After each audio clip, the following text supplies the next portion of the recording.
and go. Hi, my name is Proteau. I'm a freelance writer and I live in Los Angeles. I am reading from a statement by Khaled El-Nasri, a German citizen of Lebanese descent who was a car salesman before he was detained in December 2003. The U.S. policy of extraordinary rendition has a human face, and it is mine. I was born in Kuwait and raised in Lebanon. In 1985, I fled to Germany in search of a better life. I became a citizen and started my own family. I have 5 children. On December 31st, 2003, I took a bus from Germany to Macedonia. When we arrived, Macedonian agents confiscated my passport and detained me for 23 days. I was not allowed to contact anyone. I was forced to record a video saying I had been treated well. I was handcuffed, blindfolded, and taken to a building where I was severely beaten.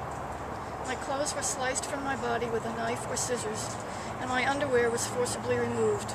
I was thrown to the floor, my hands pulled behind me, a boot placed on my back. When my blindfold was removed, I saw men dressed in black wearing ski masks. I was put in a diaper, a belt with chains to my wrists and ankles, earmuffs, iPads, a blindfold, and a hood. I was thrown into a plane, my legs and arms spread-eagled and secured to the floor. I felt 2 injections and became nearly unconscious. I felt the plane take off, land, and take off. When we landed again, I was beaten and left in a dirty and cold concrete cell with a putrid bottle of water. I was taken to an interrogation room where I saw men dressed in the same black clothing and ski masks as before. They stripped and photographed me and took blood and urine samples. I was returned to the cell. The following night, my interrogations began. They asked me if I knew why I had been detained. I did not. They told me I was now in a country with no laws, and did I understand what that meant. They asked me many times whether I knew the men who were responsible for the September 11th attacks, if I had traveled to Afghanistan, and if I associated with certain people in Germany. I told the truth, that I had never been in Afghanistan and had never been involved with any extremism. I asked repeatedly to meet with a representative of the German government or a lawyer, or to be brought before a court. My requests were ignored. In desperation, I began a hunger strike. After 27 days without food, I was taken to meet with 2 Americans, a prison director and another man referred to as the boss. I pleaded with them to release me or bring me before a court, but the prison director replied that he could not release me without permission from Washington. He also said he believed that I should not be detained in the prison.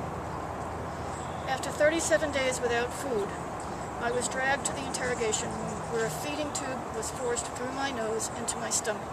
I became extremely ill. I was taken to meet an American who said he had traveled from Washington and who promised I would soon be released.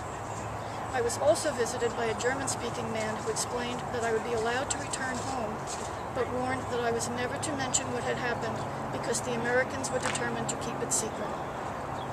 Almost 5 months after I was kidnapped, I was again blindfolded, handcuffed, and changed to an airplane seat.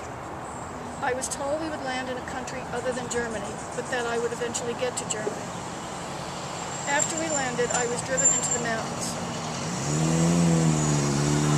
My captors removed my handcuffs and blindfold and told me to walk down a dark, deserted path and not look back. I was afraid I would be shot in the back. I turned a bend and encountered 3 men who asked why I was illegally in Albania. They took me to the airport where I bought a ticket home, in parentheses, my wallet had been returned to me, close parentheses.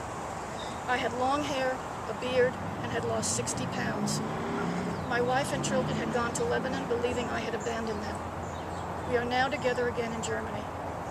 I still do not know why this happened to me.